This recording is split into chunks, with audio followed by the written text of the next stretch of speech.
હાલો friends, આજે આપણે બનાવીશું ગુજરાતી ખાટી મીઠી કઢીની રેસીપી. તેના માટે મેં 1.5 વાટકા જેટલી ખાટી છાશ લીધી છે. ખાટી મીઠી કઢી બનાવવા હંમેશા આપણે ખાટી છાશનો જ ઉપયોગ કરવાનો, અથવા તો તમે ખાટું દહીં પણ લઈ શકો છો. સૌથી પહેલાં તો તેમાં આપણે 3 ચમચી ભરી અને બેસન નાખી દઈશું. કઢી તમારે પાતળી બનાવવી હોય તો બેસન થોડોક તમારે ઓછો નાખવાનો. હવે લોટને આપણે સારી રીતે મિક્સ કરી દેવાનો. તેમાં કોઈ પણ ગાંઠા ન રહેવા જોઈએ. કઢી તમારે પાતળી કે જાડી બનાવી હોય એ પ્રમાણે તમારે શેણાના લોટને લઈ લેવાનો. કેમ કે ઘણા લોકોને પાતળી કઢી પસંદ હોય છે અને ઘણા લોકોને જાડી કઢી પસંદ હોય છે. તો જે પ્રમાણે કઢી તમને પસંદ હોય એ પ્રમાણે તમારે બેસનને લઈ લેવાનું. તો લોટને આપણે સારી રીતે મિક્સ કરી દીધો છે. તેમાં કોઈ પણ ગાંઠા નથી, તમે જોઈ શકો છો. હવે આપણે તેમાં થોડી હળદર નાખી દઈશું. તેને પણ આપણે સારી રીતે મિક્સ કરી દઈશું. તો છાશને આપણે સારી રીતે મિક્સ કરી દીધી છે. હવે તેને સાઈડ પર રાખી દઈએ. હવે આપણે કઢીને વઘારવાની છે. તો તેના માટે આપણે કઢાઈ લઈ લીધી છે. કઢાઈમાં આપણે 1 પાવડું ભરી અને તેલ નાખી દઈશું. તેલની જગ્યાએ તમારે ઘી નાખવું હોય તો પણ તમે નાખી શકો. ગેસની ફ્લેમને આપણે ચાલુ કરી દઈશું. પહેલાં તો તેલને આપણે સારી રીતે ગરમ થવા દેવાનું છે. તેલ આપણું સારી રીતે ગરમ થઈ ગયું છે. હવે તેમાં આપણે અડધી ચમચી ભરી અને રાઈ નાખી દઈએ. થોડાક આપણે મેથીના દાણા નાખી દઈએ. અડધી ચમચી આપણે જીરું નાખી દઈએ.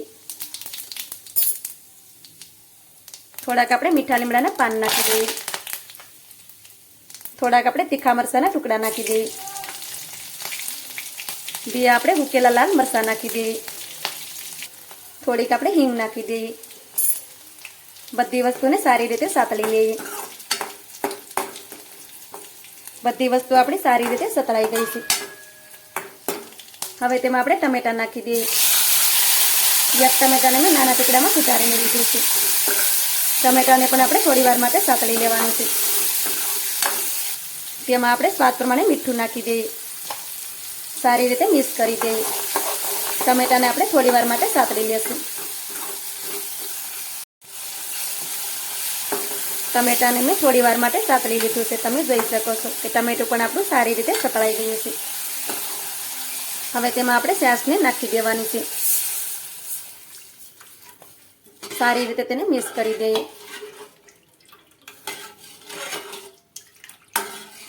તો કઢીને આપણે સારી રીતે મિક્સ કરી દીધી છે. તમે જોઈ શકો છો. કઢીને આપણે ખાટી મીઠી બનાવવા માટે તેમાં આપણે ખાંડ નાખશું. તો અડધી ચમચી ભરી તેમાં આપણે ખાંડ નાખી દઈશું. ખાંડની જગ્યાએ તમારે ગોળ નાખવો હોય તો પણ તમે નાખી શકો. ખાંડને પણ આપણે સારી રીતે મિક્સ કરી દેવાની છે. હવે કઢીને આપણે ઉકળવા દેવાની છે. અત્યારે તેની ઉપર આપણે ઢાંકણ નથી ઢાંકવાનું. કઢીને આપણે થોડી વાર માટે ઉકળવા દેશું. થોડી વાર પછી તમે જોઈ શકો છો કે કઢી આપણી સારી રીતે ઉકળી ગઈ છે. કઢી આ રીતે ઉકળી જાય પછી આપણે ગેસની ફ્લેમને ધીમી કરી દેવાની છે. કઢીને આ રીતે હલાવી લેવાની. ગેસની ફ્લેમને પણ આપણે ધીમી કરી દીધી છે.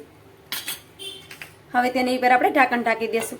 ઢાંકણ ઢાંકી તેને આપણે ધીમા ગેસ ઉપર 5 મિનિટ સુધી પાકવા દેશું.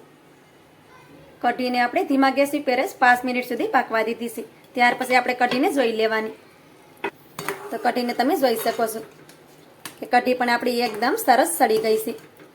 કઢી આપણી વધારે પાતળી પણ નથી કે વધારે ઘાટી પણ નથી. કઢી આપણી એકદમ મીડિયમ ઠીક બની છે. આ રીતની કઢી હોય તો તેને આપણે ખીચડી સાથે અથવા તો રોટલા સાથે પણ ખાઈ શકીએ છીએ. અને રોટલી સાથે પણ આ કઢી ખાવામાં ખૂબ જ ટેસ્ટી લાગે છે. તો આપણી ગુજરાતી ખાટી મીઠી કઢી બની અને રેડી થઈ ગઈ છે. ગેસની ફ્લેમને આપણે બંધ કરી દેવાની છે. ઉપરથી આપણે લીલા ધાણા નાખી દઈશું. તમારી આજની રેસીપી તમને સારી લાગી હોય તો લાઈક કરી કોમેન્ટ કરી દેજો. ચેનલ પર નવા હોય તો ચેનલને સબસ્ક્રાઈબ કરવાનું ભૂલતા નહીં. તો મળીએ એક આવી જ નવી રેસીપીની સાથે. ત્યાં સુધી બધાને થેન્ક્સ ફોર વોચિંગ.